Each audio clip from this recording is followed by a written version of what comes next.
Satu persatu kesaksian yang berseberangan dengan terdakwa Ferdy Sambo terbuka di ruang sidang. Apakah ini artinya membuka peluang hakim bisa segera memutuskan hukum terberat untuk Sambo? Selengkapnya kita bahas bersama Heri Firmansyah, pakar hukum pidana yang telah bergabung di Sapa Indonesia Malam. Selamat malam, Mas Heri. Selamat malam, Assalamualaikum Mbak Friska. Waalaikumsalam. Kalau dari saksi terakhir yang tadi kita tampilkan di persidangan bahwa eh, mantan Kasat Reskrim, Polres Jaksel, AKBP Ridwan Soplanit, ada juga Bribka Danu, mereka membantah skenario yang awal disampaikan oleh Sambo. Bagaimana Anda melihat ini? Apakah bisa dikatakan saksi yang memberatkan? Jadi dalam konteks tadi kehadiran saksi yang saat ini menurut saya sudah mengkerucut ya pada proses pembuktian, bukan lagi berputar-putar pada kronologis, tapi sudah mulai masuk kepada mereka yang pada saat kejadian, saat paling dekat kejadian itu hadir di situ. Oke. Terutama mereka yang katakanlah berada di TKP, tim-tim yang kemarin dihadirkan adalah tim-tim penyidik yang langsung berhubungan di tempat kejadian perkara dan mengetahui persis apa yang terjadi. Contohnya kemarin itu kan ada saksi yang ditugaskan dan kemudian sebenarnya dari awal sudah merasakan adanya satu keganjilan ya atau Ya, kegagalan ya, bahwa tidak menemukan adanya barang-barang pribadi dari almarhum Brigadir Joshua. Dan itu sempat disampaikan ke komandannya pada saat itu kan. ya. Eh, tapi ya itu hanya selintas saja karena ya mungkin juga kita memahami dalam konteks tingkat mungkin secara Relasi katakan kuasa begitu. kuasanya masih terlalu jauh untuk bisa menyampaikan hal-hal semacam itu, ada dibatasi hal tersebut ya.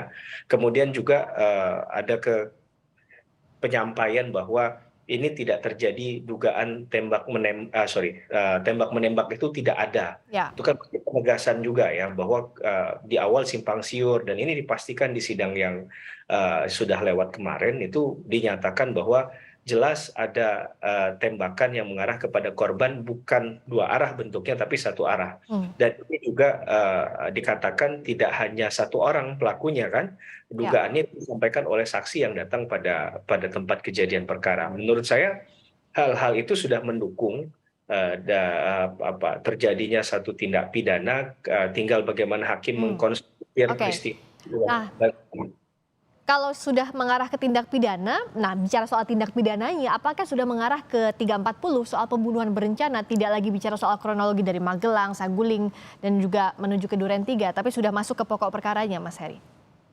Andaikan kemarin hakim lebih mengerucut kepada katakanlah perbuatan persiapan, kalau memang diduga itu ada persiapan ya, Ya. ya itu pada misalnya pergerakan dari satu TKP ke TKP yang lain yang tempat di mana mohon maaf almarhum Brigadir Joshua sebagai korban dieksekusi. Menurut saya itu akan bisa lebih membuat terang benderang apakah 340 KUHP-nya ini sudah mulai terlihat atau tidak ya.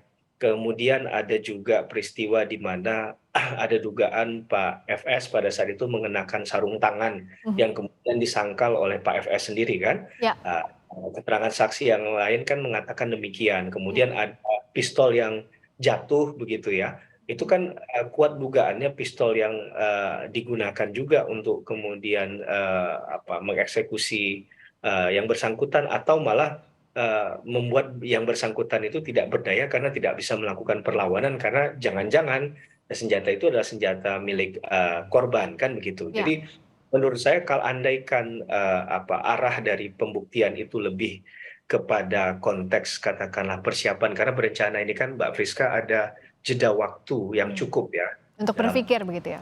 berpikir untuk mempersiapkan atau bahkan mengatakan dilakukan atau tidak dilakukannya satu perbuatan tadi. Hmm.